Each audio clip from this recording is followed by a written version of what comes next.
Gary Erickson of Erickson G Architects here. This is number 7 in a series, How to Draw Like an Architect.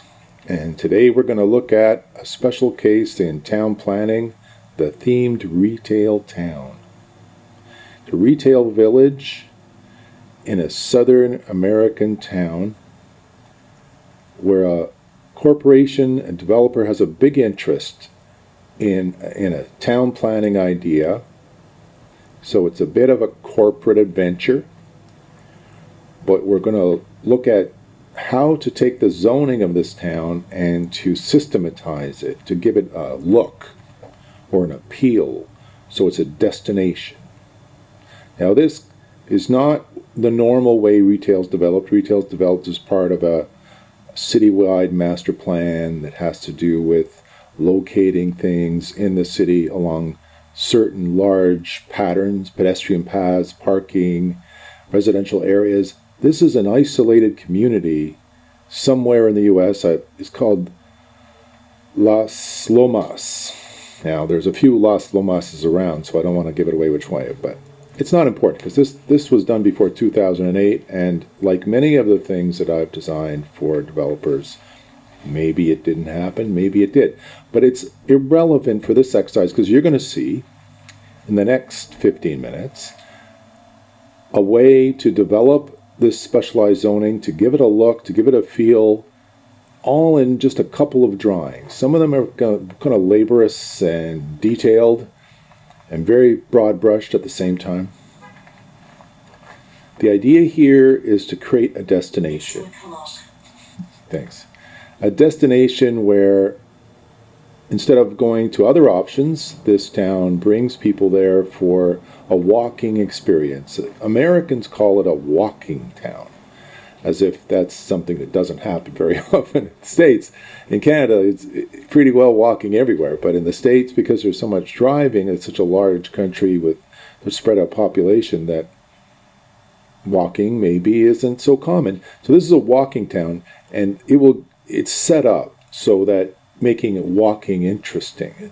It's a difficult problem where you bring in cars into an area from outside, and then you've got to get out of your car, you've got to walk around, shop, hang out, do what you do, and then get back in your car and drive home.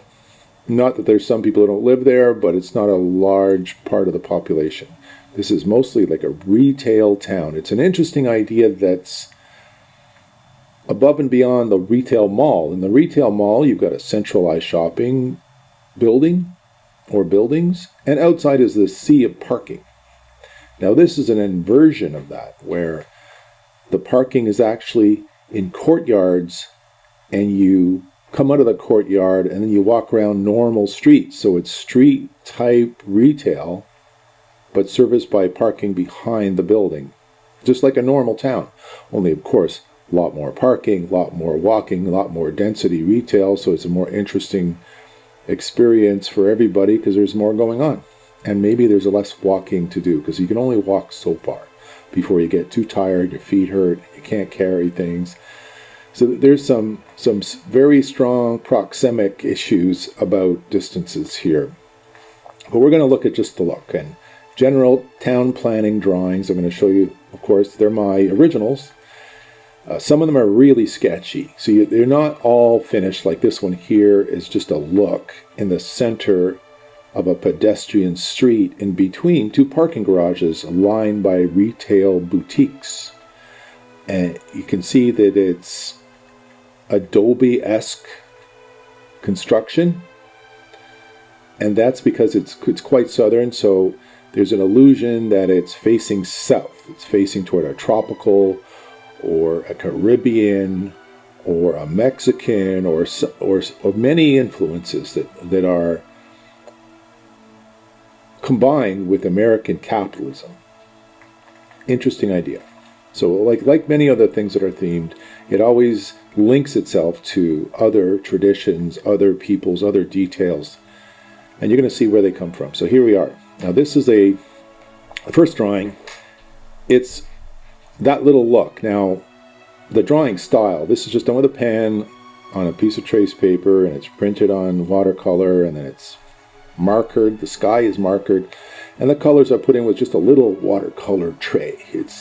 That's actually quite a good thing, because that roughness comes through in what's really a rough, textured material palette and a rough textured landscape. It's got a kind of primitivism about it. It's not overly sophisticated. It's a more varied and charming, more natural environment.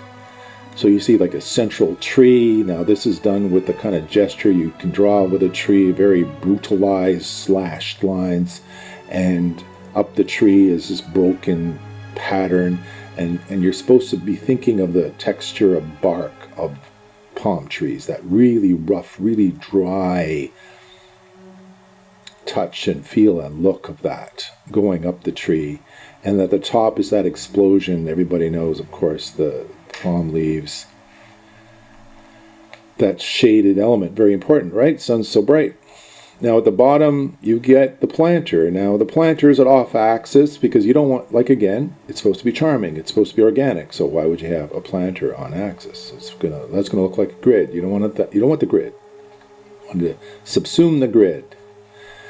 So it's twisted, and the texture of the stones and inlaid stones is very important. The texture, because you don't want just asphalt or one material. You want to look at the surface pattern of and this is just so quickly and roughly put down. I'm not drawing even a pattern. I'm just saying it's rough. The figures are gestural. They're not supposed to represent anybody in particular. They're just supposed to be bodies in space, but they're supposed to be almost like to borrow the energy of the living things around them. They're quickly generated. And they have the same swoopy lines that you use in a lot of things. You're actually kind of borrowing the gesture of the objects around you to tie the figure with the landscape and the architecture in one look a little bit.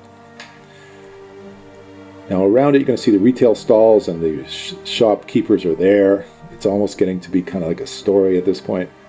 And the story idea is important in this theming idea, because you're thinking, well, what's the theme mean? Well, the theme is telling a story. Now that's difficult because then you get into storytelling, and storytelling is a complicated thing. A lot of theme environments start with a story and reach out from there, but they usually lose their way pretty fast because there's a lot of stories to tell. But the storytelling is more mythical. It talks about the materials. It talks about the opportunities of interaction between products and people and time. That opportunity is the story. It's the evocative nature of the environment, although it's fake, very fake, in a strange way, in an urban context, in a contemporary planning environment. You kind of have to push the fakeness, otherwise these stories may not happen. It's an evocation of things. So you're going to have fake streets, fake palm trees, fake walls. Everything's fake, really. But we'll get into what fakeness is and what it means. It's an interesting idea of like, well, what do you mean? What's fake? Everything's fake. I mean, it's an illusion, right? This is a camera. This is a microphone. What's real? What's fake? In a certain level, all perception is fake. So you really, even though it's a bit contrived, well, contrivance is part of who we are, because we make up things from our environment in our minds from the data that we get. And if that data is real or not real, sometimes it doesn't mean so much. That you can accentuate the experience by creating a fake environment. Some people consider that heresy. The modernists would be heretically against this fakeness, the lies. But a postmodern world would think this is a post-structuralist play, and that really it's detached signifiers, and you could play with arranging things, not so restricted by fact.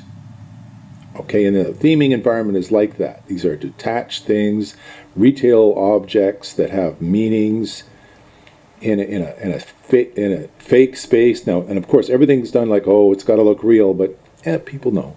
Now, one of the reasons why people know is you see this funny looking little square that's not square. It's got a vista through to a building in the background. That building is on a main street, so you'll see it's a little more set up, like a restaurant with a couple of stories.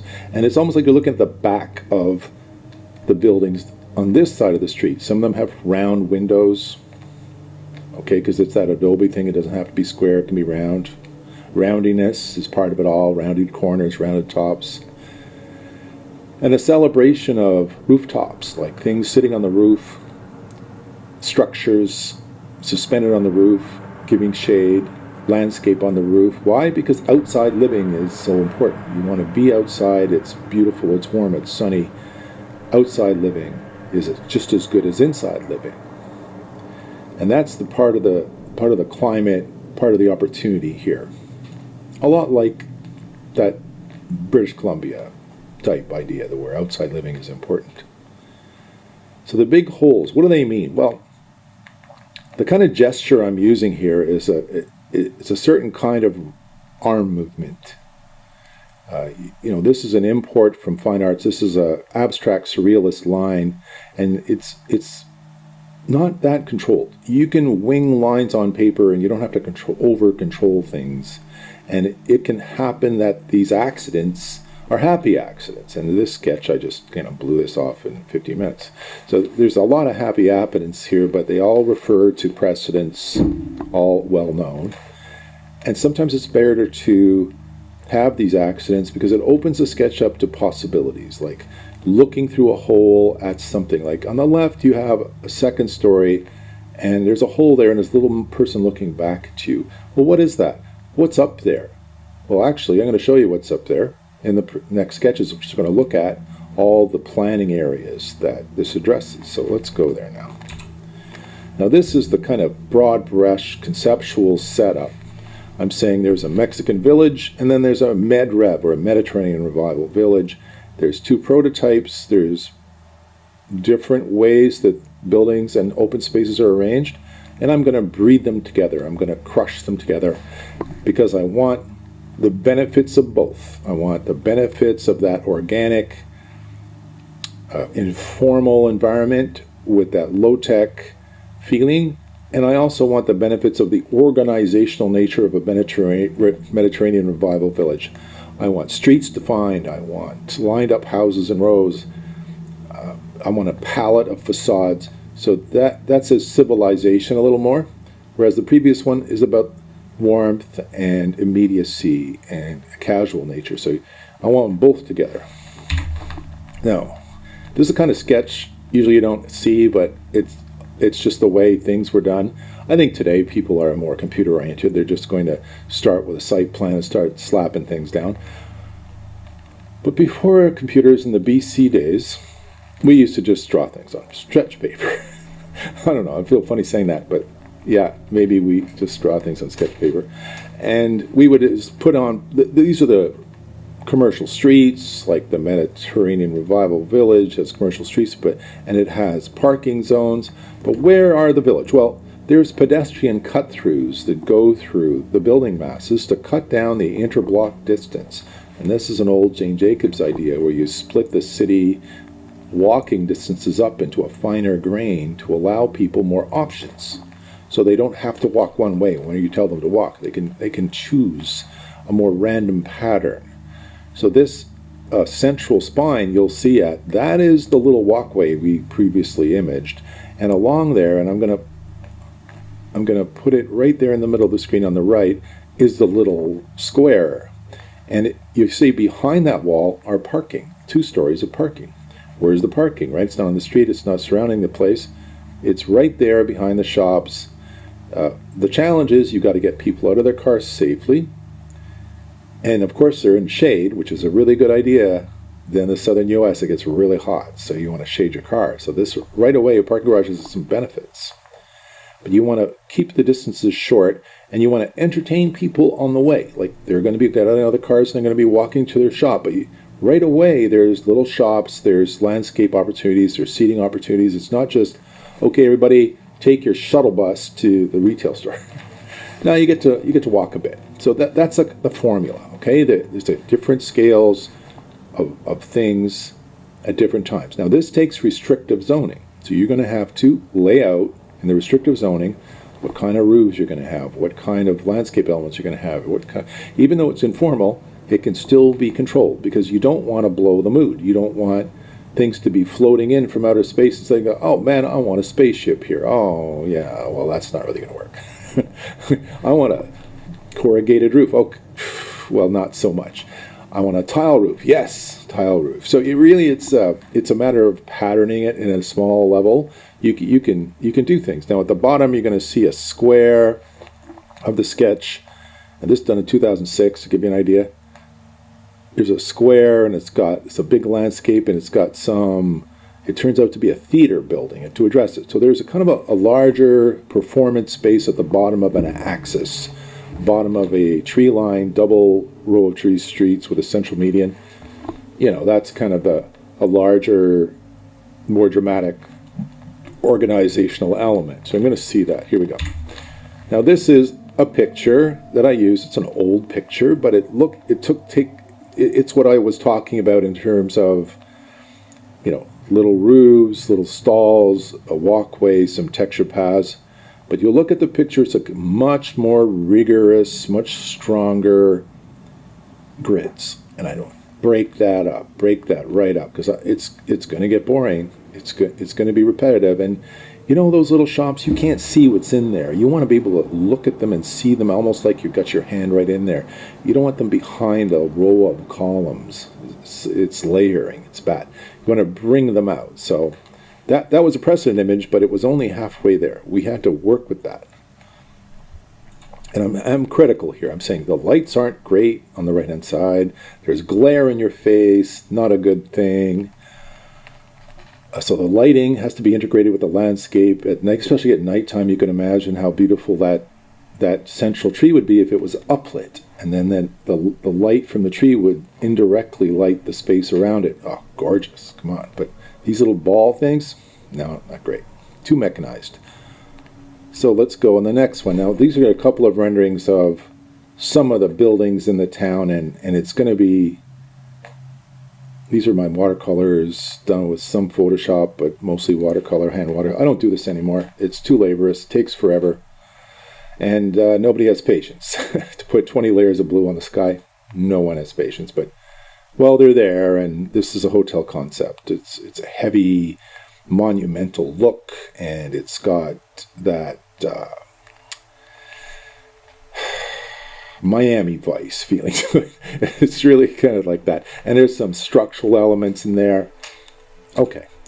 Now we're going to look at some exploratory drawings. Like these are little sketches that you would develop just to look at what kind of expression do we have. And I mean, I can draw with my hands like everybody.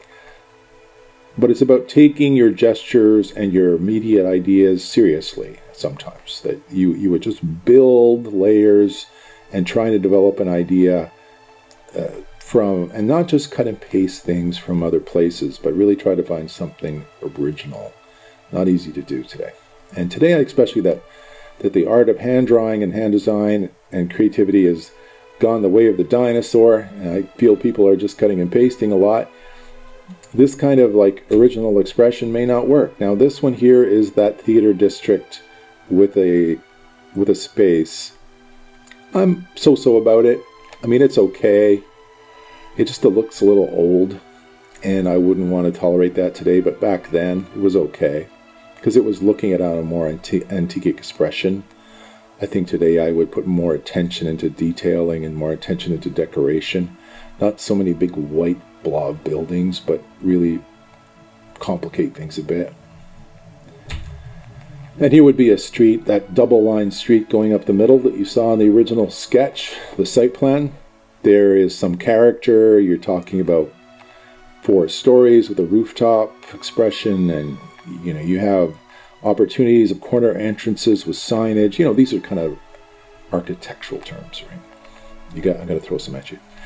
And the central spine isn't just a line of trees, but it's got uses. There's a pavilion. And the streets are textured, and it's quite a large scale. It's not small. So let's look at some of that. Oh, yeah. So this is me just playing around with that idea of a Medrev village but at a 4-story scale, and just trying to find expressions so that these streets aren't just one big monolithic repeated element, that there's patterning, and you can work with balconies and window openings and solid wall and glass wall and domes and different orientations, and get something out of it. Different corner treatments, roof types. This is kind of the way things evolve. You just draw it, you develop it, you model it, and you look at today. Video games are the best time to see this. If you ever play Assassin's Creed, well, they're going to have villages upon villages of this. And I think there's got to be an army of people working in the background just cranking out towns on a global scale.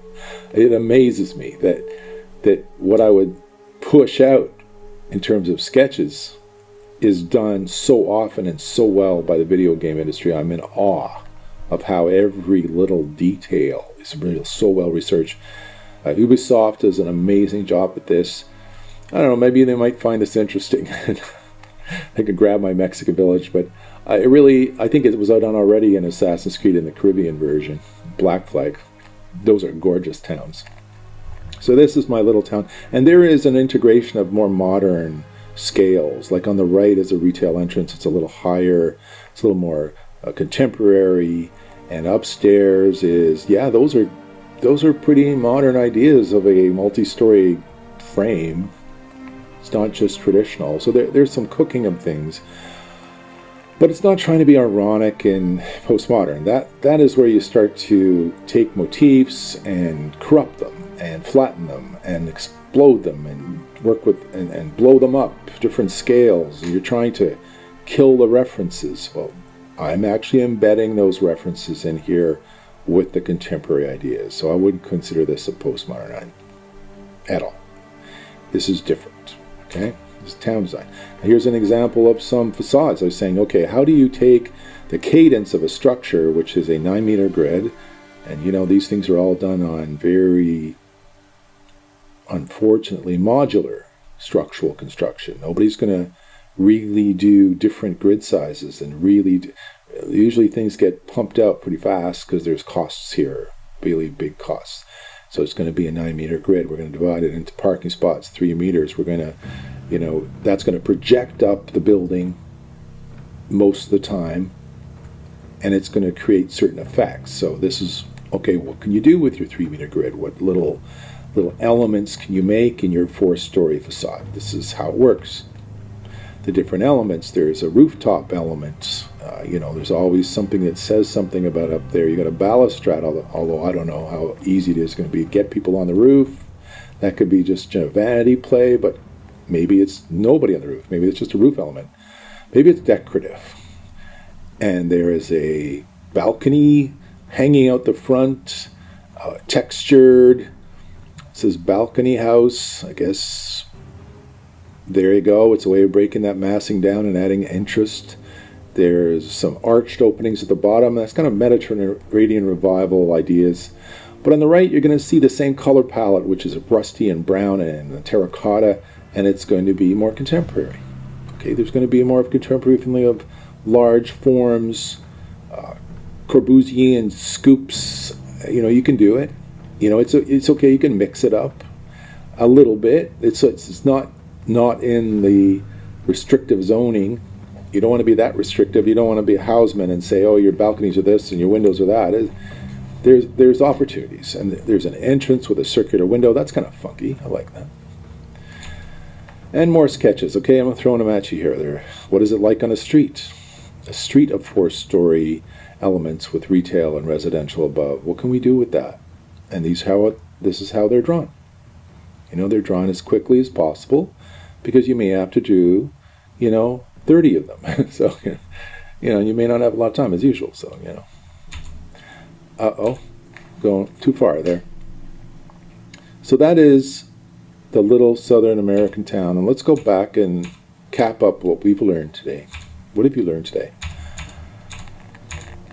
Well, here is the real genius behind it, and that is a piece of it. Now, it's not the whole town. This is only a piece of it, because you couldn't get something that big by itself alone in a landscape. It's got to be part of a multi-block, pretty large-scale town.